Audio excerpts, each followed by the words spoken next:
Hello, and welcome to Be Intentional, the podcast that talks about marketing, mindset, and what it takes to be an impactful entrepreneur. Thank you, Joshua, for having me over. I'm so excited to be here. Oh, it's a pleasure. It's going to be so much fun. Little intimidated because you are a bilingual life high performance coach and all of those things I feel like I'm a little bit lacking on. I'm like grew up Spanish my first language, but lost a lot of that when I went to school.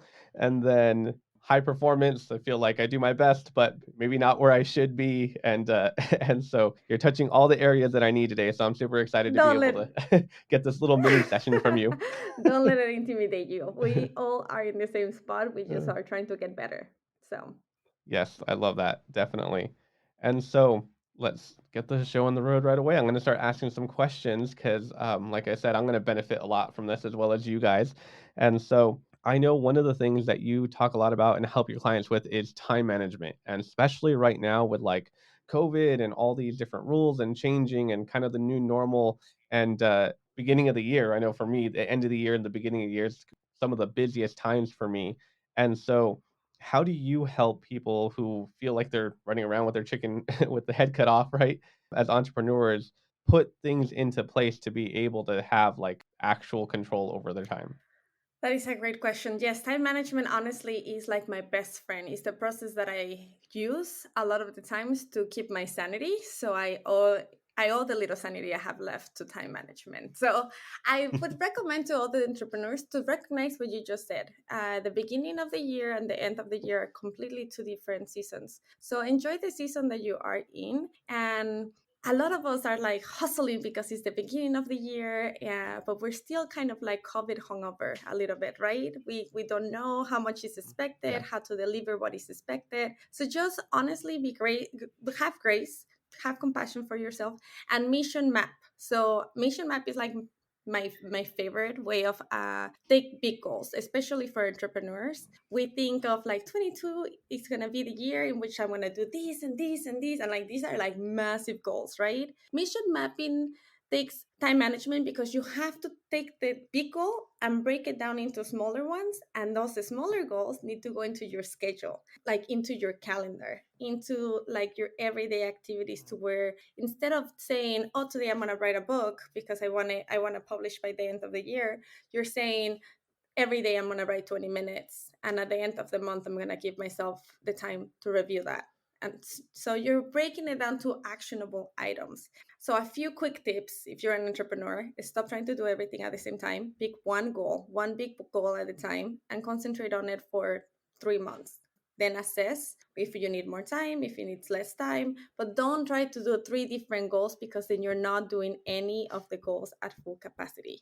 Multitasking is very recommended by corporate world, by hustler world, by the fact that you want to be in all the places at the same time, but your brain is really honestly not made for that. So if you want to just single task and do your best at it, then you really are going to take less time on that activity, and you can better, like, faster move to the next one. I don't know if that makes sense. But yeah, I highly recommend not multitasking, picking one goal, chunk it down into little time, into little steps, putting that into your calendar and be true to it. If it's in your calendar, respect it. If you're going to tell yourself that you're going to do something, do it. Does that answer the question? Yes, definitely. That's great. I love that. Now, with that, with doing the one thing instead of basically time blocking for one thing, I love that because I that actually changed my whole life was being able to like 20 minutes at a time, 20 minutes at a time, 20 minutes at a time. One of the things that I feel like you're uniquely qualified to talk about, and it's gonna feel free to No, you're pass fine. if you want to, because it's a little out of the field. But like, so there was this movie that just came out, Encanto. Oh, Are you familiar yes, with we're it? obsessed with it. I have two little kids, so we are Just like, we don't talk about Bruno. Yes, I'm fully familiar. yeah. Awesome. Yes. Okay. Thank you. Yes. I'm like, I have 4 boys, so I'm like, why is this song in my All head the all the time. time? Yeah.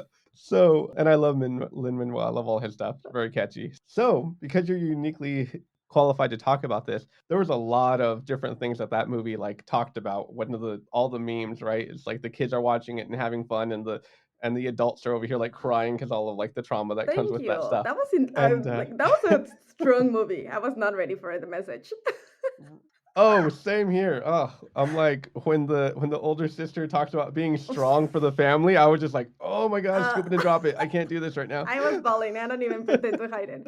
My husband gets embarrassed because he's like, "Really? We don't worry about it. I'm being myself." Anyway, Right? yes, that's a tough song. Exactly. Yeah, so many I'm like, so many feels in the Disney songs now. I'm like, "Why? Why so many feels?" But one of those things is the drive, right? The drive that we have to do really well, to achieve so much that I mean, I feel like I'm my worst critic. My inner drive, especially from that kind of culture and that kind of family, is to do the best, right? And to serve and to always be on. And you're a high performance coach, so there's gotta be that balance, right, of, like, what type of drive is a good type of drive, and then what kinda drive is just really hurting. And so can you talk a little bit about that and how So to I find don't the know if you balance? noticed that when you even asked me the question on time management, I said, be true to your season of life. And this is exactly what I'm referring to because high performance, many say or assume wrong, that it means you have to do a lot. You have to multitask, you have to accomplish everything that you say. And it really isn't. It's giving you the permission to pick and choose what you want to be good at and have and keep that balance that you're speaking of. So yes, in the culture that is pushing for more and more and more, I would just say ask yourself, where are you in your life? What is realistic for you? If you have little two toddlers running around singing Encanto all day long, is it the best time for you to write a book when you cannot even think straight? Like, is like you have to really be realistic and assess your full life because then many of us try to be a hustler at work, but then we forget that we have family, and then there's like such a disbalance, right? So I think that it just takes Yeah. the honest question of asking yourself, how much is it realistic for me to take on this year? What is a goal that I like accessible to my season of life right now? And how long is it really gonna take me? Because in my mind, and yes, many others on Instagram, they're perfect and they do it in 6 months and it's beautiful and it's like great turnout. But that's not your story, and you're not really seeing the background, and you don't know how much balance they actually have. So first of all, don't compare yourself to others. If this is your goal, it has to be true to you and it has to fit your season of life.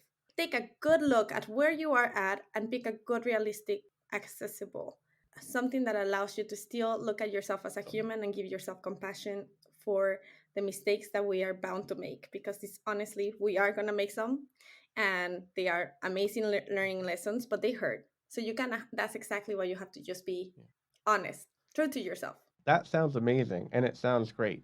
Some tips to get to that point, because I mean, when you're talking, I'm like, you got that, you can self-evaluate, that's amazing.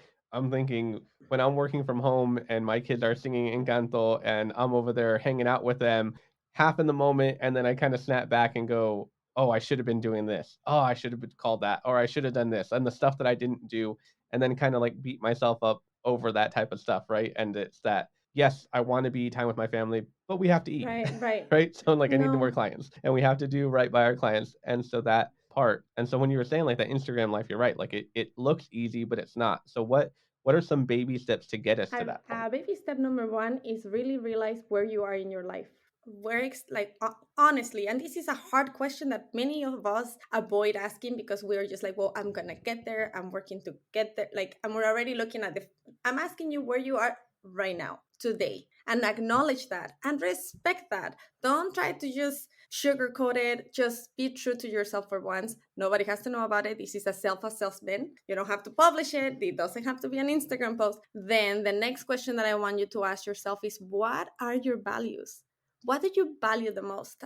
Mhm. What is it that is driving you to this hustler? I know you have to put food on the table, but at the end of every single night, in that to-do list of all the things that you're thinking while your kids are singing Encanto, what are those? Are those tasks that they can just wait, that they can text yourself to time block for a little bit later, or is it something urgent? And I know that you mentioned like service, we need to show up. I'm a huge in time management, and I'm highly equally huge on boundaries, because with time management comes single tasking in the way that I present it, and with single tasking it comes putting down your phone, shutting it off, not trying to do a million things a day, and being completely honest. I have clients that know you can text me all you want, go nuts, but I'm not gonna text you after 8 p.m. and I don't text on weekends. If it's an emergency, you can call me, but you only get to emergency calls. Like, and it's not because I want to be rude and I don't want to be there for you, but it's because as I'm pushing you to be the best version of yourself, I'm pushing myself to be the best version of myself, and I cannot be neither one if we don't have like a little bit of a line in which I can just say, I'm gonna give you the best service. And so when I answer those texts, you're gonna have my full capacity, my full brain, and I'm not gonna be like, oh, I promise customer service 3 hours of reply. Like, this is why it's so important that you ask yourself, where are you at right now? What are your values? Because when sometimes it's a lot easier to set boundaries when something is not congruent with your values. When something is just kind of like, Mm. oh, I know that this is how a lot of people say do it, but I'm sure I can find a better way then you can start researching that. Something that is a lot more congruent with how you want to function. If you don't want to work 24 hours a day, what is a better way? Because there's ways to be like, there's lots of books of like 4 hours a week, and you don't have to be so extreme, but just start looking at ideas that can help you to get there. But it doesn't start until you really realize exactly where you are. And that is a hard pill to swallow. Definitely. I love that because you're exactly right. That time management and the boundaries do go hand in hand. Trying to do one without the other makes it really difficult to try to balance it. I know I need to do better about that. I'll turn my phone on do not disturb and not do that, but then let things creep in. And so that time wasn't actually allocated to what it was supposed to be. So I love that. Great, And great advice boundaries are on that. not like, they're not, they So don't have to be harsh. They don't have to be like, oh, I don't have time for you, or my time block says. Honestly, they don't have to be that. And I don't know why they have such a terrible reputation. They're a beautiful thing that allows you to be present. Without a boundary, you cannot really fully be there. Without a boundary, you're gonna allow people to get the worst out of you. So honestly, when you really think about it, it's a gift that you're giving yourself and to others. Personally, that's a gift. no, I agree. And, it's funny because we talk about that. I meeting with my staff earlier this week, and we talked about this is what we don't do. This is what we do, and we're really good at this, but we don't do this part. And so, even setting boundaries in your business and with your clients and with your customers, it helps a lot because then you can focus on the things that you really are good at and the things that you can really help Yeah, people with like you just instead of said doing it. a It's bunch of stuff honestly, that, it's yeah. just clarity, and clarity is kind. It's telling you, this is what I'm going to excel at. This is what you can expect from me. This is how I can help you, and this is not. It's clarity. I love that. So tell us a little bit about how you got started doing this and how you got the clarity to be able to be like, this is exactly what I want to do. This is what I want to help people with, and how you saw that so many of us needed Oh, it. because I needed it.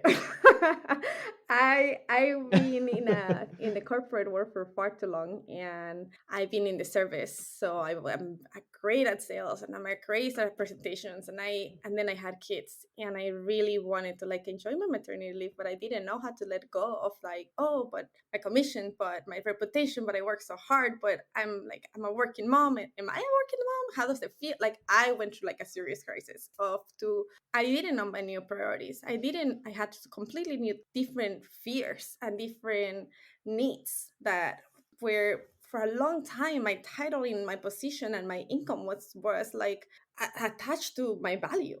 And then I had this little human depending on me, and I'm like, oh, she couldn't care less. But she really needs me to stay alive. So I really I had to reassess my whole life, and it was hard. And when I'm telling you, like, to be true to the season of your life, gosh, accepting it used to take me to tears, because it's honestly hard to realize that you're letting go of a career that you spend your life creating sometimes. So my Yeah. first run for help was parenting classes, because I had to realize how to not project my fears. When I met my child for the first time, I saw her and I was like, oh my gosh, she's magical, she's perfect, holy shit, what am I responsible for this human? And then there was a lot of fears, and I didn't want to project that on her, because how is that fair? So that was the first route that I took into seeking help, and I realized that having these conversations were like something that a lot of people are not having. And I would reach out to friends that are having like similar issues. And I was like, hey, well, I learned this in parenting class, and I learned this, that you can still be a wife and like have fun your husband when you're a parent. What? And like, so the need was there. Like, nobody knew that this was still like that. It was a real issue that people just don't want to talk about, because we don't talk about our weaknesses. People don't talk about like, oh, I'm feeling like crap and I'm feeling in all fronts and I'm letting go of everything that I know. It's hard to show up and say, I don't want the career that I fought so far, like so hard for. So that's how I started. When I started having those conversations with friends, and I noticed that I was like sharing what I had learned, were impacting their life as it was impacting mine. I was like, oh my gosh, this is something that I'm like, I really, really enjoy. And it makes me feel like I'm not longer attached to, my worth is not attached to my title or my value or my like, or what I bring to the house or whatever, but more of like how I show up as a person for my family, for my husband, for even for work, because I did go back to work. So I got into it. I started off taking, like, it was the first time in my life that I went to school without being obligated to. Because I really was into it, not because I was expected to, because I needed to provide, because I needed to get a good career. And the more that I learned, the more that I got into it. And like my first few clients were just like, hey, do you want to hear a few tips that I learned? Or do you have somebody to talk about your weaknesses, that without feeling judged or scared, or like they're gonna not ever look at you the same?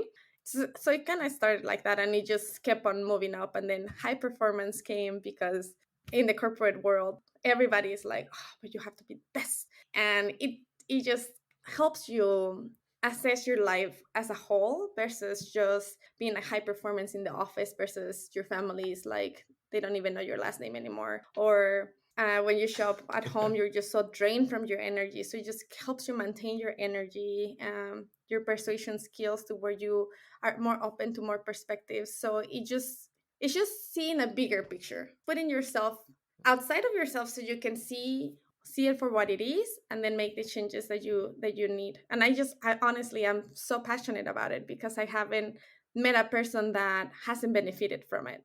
That is amazing, and I love that because I know that everyone is gonna benefit from that because someone a long time ago told me, "1, you don't know what you don't know." But the second thing he told me was, he said, "You know what, Josh? I'm not trying to create a work-life balance." He goes, "I don't want that life." He goes, "I want a life where I can do what I feel is best at the time."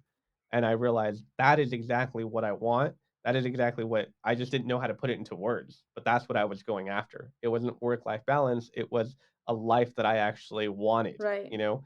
And so having that life and high performance, because I mean, I'm sure it's not just the Hispanic culture, but high performance, like really driven, working all the time, it was one of those things where I grew up, if your hands were in your pocket, someone would say something. Like you're Or always they meant would, to or they was laughing exactly. out of it, like, get out of here, get busy. I know, Yep. I can totally relate. Yep. And yes, but just like your friend said, you don't know what you don't know. And when you start working with a coach, you learn what you don't know. And once you know it, you cannot ignore it. Once you know it, you're like, oh, but it's there. It's like that piedra en el zapato, like that uncomfortable rock in your shoe, that Yep. you want to ignore it, because it's such a pain to take your shoe off and clean it, but you cannot longer walk comfortably, right? The same thing. Like, Right. you once Right. you gain that knowledge and that perspective, you're like, oh my God, I have to do something about this. And so, yes, then you start looking at life at a whole different picture of like, oh my God, I don't I don't have to always be busy. I can actually relax to recharge, to better show up. What? Like, what? Is this real? And Yeah. honestly, I hate to be the one to tell you, but it is real. People do it all the time. Yeah. It's not It's just on not Instagram. just an Instagram. And it actually works. Like, Uh, resting does give you a lot more energy. Who knew? right? Right?